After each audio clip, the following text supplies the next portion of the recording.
السلام علیکم، امید آپ خیریت سے ہوں گے۔ شیعہ کافر ہوتے ہیں اور کھانے میں کسی کو کھانا کھلاتے ہیں تو وہ تھوک کے کھلاتے ہیں۔ جی ہاں، یہ بات ہم نے بچپن سے سنی ہے اور ہمارے بڑوں نے بھی یہی بات ہم کو بتائی ہے اور ہمارے علماء اکرام بھی ہمیں یہ بات بتاتے ہیں، اور اس کے بارے میں یہ ایسا کیوں کرتے ہیں ہمیں نہیں پتہ۔ تو ہم یہ سمجھیں گے کہ کیا واقعی میں شیعہ کافر ہوتے ہیں اور کیا واقعی میں وہ تھوک کے کھلاتے ہیں۔ تو بہت دنوں سے میں سوچ رہا تھا کہ اس ٹاپک کے اوپر ویڈیو بناؤں، لیکن بار بار جو ہے ویڈیو بنانے کی سوچتا، لیکن پھر اپنا جو ہے ارادہ ملتوی کر دیتا تھا۔ لیکن آج جو ہے میں فیصلہ کر کے بیٹھا ہوں کہ اس ٹاپک کے اوپر ویڈیو ضرور بناؤں گا۔ میرے پاس کچھ روایتیں ہیں، کچھ صحیح حدیثیں ہیں، میں وہ آپ کے سامنے رکھنا چاہتا ہوں۔ پہلے وہ روایتیں آپ سن لیجئے، پڑھ لیجئے، دیکھ لیجئے، اس کے بعد پھر ہم جو ہے آگے کی بات کرتے ہیں۔ ایک روایت جو میں آپ کے سامنے رکھ رہا ہوں وہ صحیح حدیث ہے، اور یہ بچپن سے ہم نے جو ہے کتابوں میں یہ واقعہ بھی پڑھا ہے، سنا ہے۔ اکثر ہر آدمی نے اس واقعے کو ضرور سنا ہوگا۔ واقعہ اس طریقے سے ہے کہ اللہ کے نبی نے ایک صحابی کو بھیجا تھا ایک جنگ کے اندر، اور وہ صحابی جو ہے دشمن کے سینے کے اوپر بیٹھ گئے اور وہ چاہ رہے تھے کہ بھئی جو ہے اس کی گردن اڑائیں۔ انہوں نے ہاتھ بھی جو ہے وہ مطلب اس کی گردن اڑانے کے لیے اٹھا لیا تھا۔ اتنے میں اس شخص نے جو زمین پہ گرا ہوا تھا، جو اسلام کا دشمن تھا، اسلام کے خلاف لڑ رہا تھا، اس نے لا الہ الا اللہ پڑھ دیا۔ لیکن ان صحابی نے، جو کہ اسامہ رضی اللہ تعالیٰ عنہ ہے، انہوں نے جو ہے اس کی گردن اڑا دی۔ اب جب اللہ کے نبی کو یہ واقعہ پتہ چلا تو اللہ کے نبی نے حضرت اسامہ بن زید رضی اللہ تعالیٰ عنہ کو بلایا اور ان سے پوچھا کہ کیا ایسا واقعہ ہوا تھا۔ انہوں نے کہا جی ہاں۔ اللہ کے نبی نے پوچھا کہ کیا اس شخص نے کلمہ پڑھا تھا، لا الہ الا اللہ کہا تھا؟ انہوں نے کہا کہ ہاں۔ اللہ کے نبی، جی اللہ کے نبی کہا تھا، پڑھا تھا۔ تو لیکن انہوں نے یہ بات کہی کہ اللہ کے نبی، اس نے تو موت کے ڈر کی وجہ سے یا اسلحے کے ڈر کی وجہ سے جو ہے وہ کلمہ پڑھا تھا، مطلب جھوٹ موٹ کا کلمہ پڑھا تھا۔ انہوں نے جو ہے اپنی صفائی پیش کری تو اللہ کے نبی بڑے غضبناک ہو گئے، اور اللہ کے نبی نے فرمایا کہ کیا تو نے اس کا دل چیر کے دیکھا تھا کہ وہ موت کے ڈر کی وجہ سے جو ہے اس نے لا الہ الا اللہ پڑھا ہے؟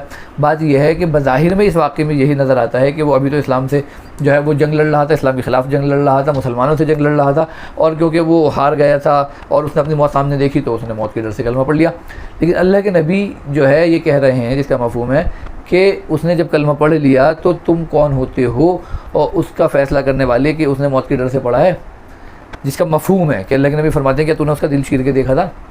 ایک دوسری روایت جو ہے میں آپ کے سامنے رکھ رہا ہوں، جو کہ بڑی خطرناک ہے، جو بخاری شریف کی روایت ہے، جس کا مفہوم ہے کہ اگرچہ آپ نے کسی کو کافر اور فاسق کہا ہے اور وہ کافر اور فاسق نہیں ہے، تو پھر وہ جو الفاظ ہیں وہ گھوم کر لوٹ کر اس شخص کے اوپر آتے ہیں جو کہہ رہا ہے اس بات کو، جس کا مفہوم ہے۔ میں آپ کے سامنے دونوں روایتیں رکھ رہا ہوں۔ اب ہم آتے ہیں شیعوں کے اوپر کہ بھئی شیعہ کیا واقعی میں کافر ہوتے ہیں؟ بظاہر میں جتنے شیعوں کو جانتا ہوں وہ کلمہ پڑھتے ہیں، وہ اللہ کو ایک مانتے ہیں، آپ صلی اللہ علیہ وسلم کو آخری نبی مانتے ہیں، اور جو بھی ایمان کی شرطیں ہوتی ہیں ان سب شرطوں کو وہ پورا کرتے ہیں۔ کچھ لوگ الزام لگاتے ہیں کہ وہ جو ہے صحابہ اکرام کو گالیاں دیتے ہیں۔ ان کی ویڈیوز میں اور ان کی باتوں سے ہمیں لگتا ہے کہ شاید وہ جو ہے کچھ صحابہ اکرام کو برا بھلا کہتے ہوں گے۔ بظاہر میرے کسی جاننے والے شیعہ نے جو ہے کہ صحابہ اکرام کے بارے میں بدتمیزی نہیں کری میرے سامنے، لیکن مجھے لگتا ہے کہ ہاں انہوں نے صحابہ اکرام کو کچھ برا بھلا کہا ہوگا، اور ویڈیوز میں جو میں دیکھتا ہوں اس میں لگتا ہے کہ ہاں وہ کچھ صحابہ اکرام کو پسند نہیں کرتے۔ لیکن کیا صحابہ کو پسند نہ کرنے کی وجہ سے آدمی ایمان سے باہر نکل جاتا ہے؟ کیا یہ اسلام کی شرط ہے کہ جو صحابہ کو پسند نہ کرے کیا وہ مسلمان نہیں رہے گا؟ تو جتنا میرا مطالعہ ہے اس مطالعے میں مجھے پتہ چلتا ہے کہ ایسا کوئی شرط نہیں ہے اسلام کے اندر کہ جو صحابہ اکرام کو برا بھلا کہے تو وہ مسلمان نہیں رہتا۔ یہ جو ہے اپنے فرقوں کو بچانے کے لیے ایک فرقہ دوسرے فرقوں کو کافر کہتا رہتا ہے۔ ہم نے بہت ساری ویڈیو دیکھی، دیوبندی جو ہے بریلویوں کو کافر کہہ رہے ہوتے ہیں، اور بہت ساری ویڈیو میں بریلوی جو ہے وہ دیوبندیوں کو کافر کہہ رہے ہوتے ہیں، اور بہت سارے جو ہے دیوبندی بریلوی اہل حدیثوں کو، اہل حدیث جو ہے وہ دیوبندیوں کو، بریلویوں کو۔ میں کہتا ہوں سارے باپی کافر ہیں، اور تم سب کافر ہو، وہ کافر ہو، سارے بریلوی کافر، سارے بریلوی گستاخ، کافر و ذلیل ہو۔ تو اگر شیعوں کو بھی کافر کہہ دیا تو کوئی بڑی بات نہیں۔ دیکھیے یہ ایمان کا فیصلہ یا کفر کا فیصلہ تو اللہ کی بارگاہ میں ہوگا۔ ہمیں کوئی حق نہیں بنتا کہ کسی کو ہم کافر کہیں جبکہ سامنے والا اپنے آپ کو مسلمان کہہ رہا ہو۔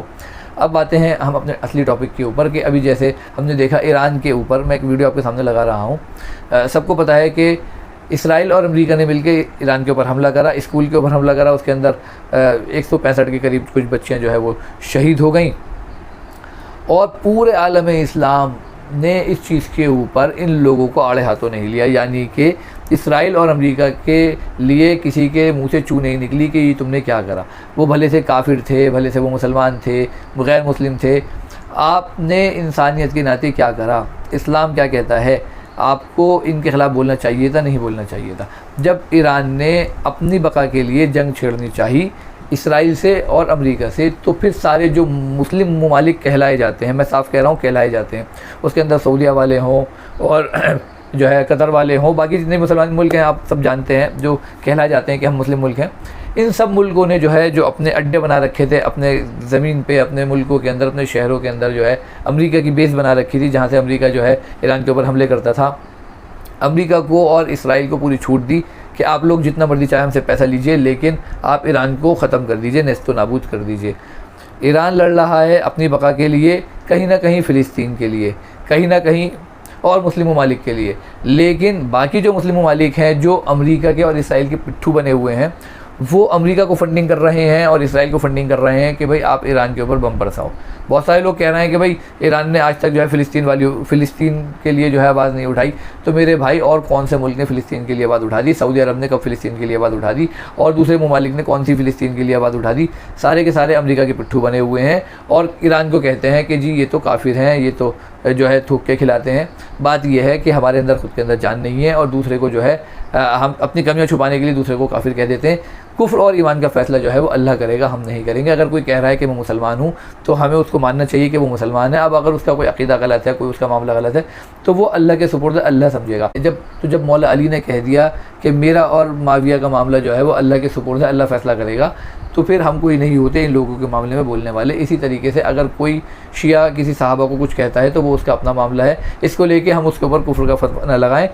ہم یہ دیکھیں کہ اس ٹائم مسلمانوں کے ساتھ کون کھڑا ہوا ہے اور ان کفار کے ساتھ کون کھڑا ہوا ہے، جن کو قرآن نے جو ہے مسلمانوں کا کھلا دشمن بتایا، اس کے ساتھ کون کھڑا ہوا ہے اور مسلمان کے ساتھ کون کھڑا ہوا ہے، ہم دیکھیں اور خود فیصلہ کریں۔ کم سے کم جو ہے ہم ان لوگوں کو کافر کہنا بند کریں، بہت ہو گیا۔ بہت بچپن سے کافر سن کے جو ہے ہمارے کان پک چکے ہیں کہ بھئی یہ لوگ کافر ہیں تھوک کے کھلاتے ہیں۔ ان سے اتنی دوری ہمارے علماء اکرام نے بڑھا دی کہ آج جو ہے ہم ان سے محبت کرنا بھی چاہیں تو نہیں کر پاتے۔ ہمیں یہ لگتا ہے کہ یار یہ تو کافر ہیں، یہ تو مسلمانوں کے دشمن ہیں، یہ تو صحابہ کے دشمن ہیں۔ اس چیز سے باہر نکلیں اور انسانیت کے بارے میں سوچیں۔ اگر یہ اپنے آپ کو مسلمان کہہ رہے ہیں تو ہمیں ان کو مسلمان ماننا چاہیے اور اس ٹائم یہ دیکھنا چاہیے کہ جتنے بھی مسلمان کہلانے والے ملک ہیں وہ امریکہ اور اسرائیل کے ساتھ کھڑے ہوئے ہیں اور یہ تنہا کھڑا ہوا ہے اپنی بقا کے لیے، چاہیے اپنے ملک کے لوگوں کے لیے، اپنی قوم کے لوگوں کے لیے کھڑا ہوا ہے۔ ہمیں اس کے لیے دعا کرنی چاہیے۔ میرے کہنے کا مقصد یہ ہے کہ ہم جن کو کافر کہتے ہیں ان کے اوپر بم برسائے جا رہے ہیں۔ یہودی، عیسائی اور مسلمان مل کے ایران کے اوپر بم برسا رہے ہیں، جو کہ اپنے آپ کو مسلمان ہونے کا دعویٰ بھرتا ہے، اور جن کے نام مسلمانی ہیں، جو اپنے آپ کو مسلمان سمجھتے ہیں، جن کو پوری دنیا مسلمان سمجھتی ہے، وہ مسلمان امریکہ اور اسرائیل کے ساتھ مل کے ایران کے اوپر بم برسوا رہے ہیں، فنڈنگ کر رہے ہیں، ہر طریقے سے جو ہے ایران کو ختم کرنے کے چکر میں لگے ہوئے ہیں، جو اپنے آپ کو مسلمان کہتے ہیں۔ اگر آپ کو میری بات سمجھ میں آئے تو کمنٹ باکس میں مجھے بھی اس مسئلے کا حل ضرور بتائیے گا کہ مظلوم کون ہے جس کے اوپر بم برسائے جا رہے ہیں یا جو بم برسا رہا ہے۔ میری ویڈیو آپ کو اچھی لگی تو آپ میری ویڈیو کو لائک کر سکتے ہیں، اسی طرح کی میری ویڈیو آپ کو ملتی رہے تو آپ میرے چینل کو سبسکرائب کر سکتے ہیں اور میری ویڈیو کو آپ اپنے سے شیئر کر سکتے ہیں۔ اللہ حافظ۔